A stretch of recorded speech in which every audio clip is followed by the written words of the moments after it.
আসসালামু আলাইকুম ভাই, কি অবস্থা? আমাদের আশা করি সবাই ভালো আছেন। আলহামদুলিল্লাহ আমি অনেক ভালো আছি। তো ওবায়দুল ভাই আমি অনেকদিন প্ল্যান করে রাখছিলাম যে ঢাকা যাবো আমরা ঘুরতে।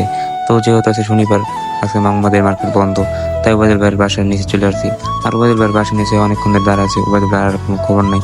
তো ফাইনালি ওবায়দুল ভাই চলে আসছে, তার সাথে শয়তানি মজানি করতেছি। তখন তো কইতেছিলাম যে ভাই ঢাকা যাইছে কি করুন, বাইকে যাইছে পুরো চিল করুন না চিল। তো অনেক শয়তানি করতেছিলাম ওবায়দুল ভাই দাঁড়ায় দাঁড়ায়। তো ওবায়দুল ভাই কইতেছে ভাই আমারও দিন আইবো। তো পায়ের লোক অনেক শয়তানি মজানি করলাম, করার পরে দিয়ে পিচ্ছি গেট খুলে দিয়েছে ও, কিন্তু পিচ্ছির দোকান যাবো তো, তো তার জন্য গেটটা ওবায়দুল ভাইয়ের থেকে খুলে নিল। তো ওবায়দুল ভাই আমি নিচে দিয়ে এক বিল্ডিং নিচে যাচ্ছিলাম, তো ময়লা এসে ওবায়দুল ভাইয়ের পরে ওইটা ওবায়দুল ভাই পরিষ্কার করতেছিল আর আমি দাঁড়া দাঁড়া মজা নিতেছিলাম। তো দোকান থেকে কিছু কার্টুন ছিল আরেক দোকানে দেওয়ার জন্য, তো সেটা নিছি। তো নিচে আমার মাথা নিচে এসে বাড়ি খাইতেছিল আর এমনি সিন্ধিতে আমি জানি করতে পারি না, পুরো আমি হয়ে পড়ছি। আর এইটা আমার অনেক জ্বালাইতেছিল, এটা আমি যত সরে দিই তত আমার মাথা ভিতরে বাড়ি খায়। তো এটা সরে আমি আমার মাথার ভিতরে হেরান দিয়ে দিলাম, কারণ আমি সিন্ধিতে একবার উঠতে পারি না। তো সিন্ধিতে নাইমে এক হোটেলে বসে ভাত খেতেছিলাম। ওবায়দুল ভাই বললাম যে আপনারা ভিডিও করি, ওবায়দুল ভাই কই না আমার কোনো ভিডিও করো না। তো আমি অনেক খুশি ছিলাম, কারণ ঢাকা যাবো অনেকদিন পর, আমার ঢাকা যেতে অনেক ভালোই লাগে। তো ঢাকা যেমন তো কী দিয়ে যাবো এটা ওবায়দুল ভাই কইতেছিলাম যে ভাই ঢাকা কী দিয়ে যাওয়া যায়। ওবায়দুল ভাই কই ভাই এবার ট্রেন দিয়ে যাবো, অনেক হয়েছে মেট্রো দিয়ে যাওয়া, এবার ট্রেন দিয়ে যেয়ে মজা করবো। তো আমি ওটাই ভাবতেছিলাম যে ট্রেন দিয়ে যাই, কারণ ট্রেন অনেকদিন ধরে জার্নি করি না। তো ফাইনালি আমরা যদুপুর চলে আসলাম, যদুপুর এসে দেখি যে ট্রেন দাঁড়া আছে।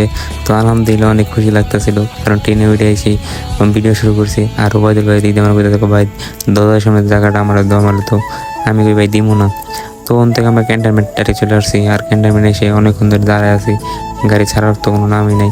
তো ওবায়দুল ভাই আমি কয়টা ছবি টবি তুললাম, সে যে রোদ পড়ছে ঠাড়া পড়া রোদ। ট্রেনের সব মানুষ আমার ওদের জায়গায় আসছিল যে ভাবতেছিল তুই বলো কি করতে পারবে।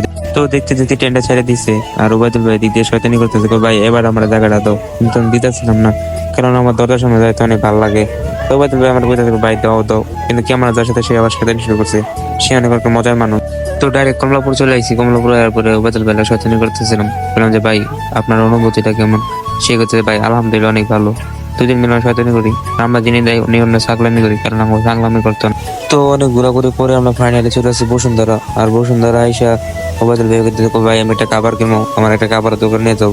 তো এক ভাইবাদের দোকান আছে, তো ভাইবারের দোকান নিয়ে এলাম, নিয়ে নিয়ে পরে বাইক হইতেছে আমার এই কাবারটা চয়েস হয়েছে। পরে এই কাবারটা নিলাম, পরে সবুজ বেড়ে কল দিলাম, পরে আমার বলছে টাকা নেই। আর আমরা তো তাড়াতাড়ি করে কাবারটা কিনে বাইরে গেলাম, কারণ রাত অনেক হয়ে গেছে, কেন আমার করে এখন তাড়াতাড়ি করে গাজীপুর যাওয়া লাগবো রাত ফিরা, কারণ আমরা অনেক জায়গায় ঘুরছি আর আমার ফোনে চার্জ ছিল না ততটাও যে আমি ভিডিও করবো। এই যে বসুন্ধরা যেখানটা করবো তাতে করে বেড়ে গেছে। আর বসুন্ধরা দেখ সত্যি কথা কি রাতে ঢাকাটা অনেক সুন্দর লাগে, কারণ রাতে ঢাকা যে করছে সেই বুঝে, কারণ রাতে যে ভিউ আছে সেটা দিনে দিনে পাবেন না, আর দিনে যে ভিউ সেটা রাতে পাবেন না। তো রাতে যারা যারা ঢাকা ঘুরছেন অবশ্যই কমেন্টে বলে দেবেন। তো তাড়াতাড়ি করে আমরা মেট্রোতে চলে আসছি, এখানে ওবায়দুল ভাই লোকটা শয়তানি মতন করতেছিলাম, এ বলতেছিলেন যে ভাই আপনার অনুভূতি কেমন। সে বলে আলহামদুলিল্লাহ অনেক ভালো, কারণ আমরা জেনে যে কোনো শয়তানি মতনি করবো না, এমন কথা হলো। তো ফাইনালি মেট্রো টিকিট কেটে করছি, টিকিট কেটানোর ভিতরে ঢুকতেছি, কারণ আমাকে দেরি হয়ে গেছিল। তো ট্রেনের অপেক্ষা দাঁড়াইছিলাম, তো ট্রেন আসতেছে, তো ট্রেনের জন্য অনেক মানুষ দাঁড়াচ্ছিল, কিন্তু আমরা সিরিয়ালের বাইরে, কারণ আমাকে সিরিয়াল লাগে না। তো এইদিকে দেখতেছি কিছু লোক ডাকাডাকি করতেছে, কারণ তারা ট্রেন উঠতে পারে না। তো ওবায়দুল ভাই বললাম যে ভাই আমার নেক্সট ট্রেনে কোনো প্যারা নেই চিরি। তো তো ফাইনালি আমরা ট্রেনের ভিতরে উঠে গেলাম, আর ওইটা দিকে প্রচুর পরিমাণে মানুষ, এত পরিমাণ মানুষ যে আউট হওয়ার জায়গা নেই কেন। আর যে গরম, আর এসিটা মনে হয় নষ্ট হয়েছিল, ওইদিকে ফ্যান চলতেছিল, কিন্তু অনেক সময় ঘামতেছিলাম আমি। আর আমি ডাইরেক্ট চলে যেতে বাসায়। আর আজকের ব্লগটা এই ফোন থেকে, সবাই দোয়া করবেন, ভালো থাকবেন, আল্লাহ হাফিজ।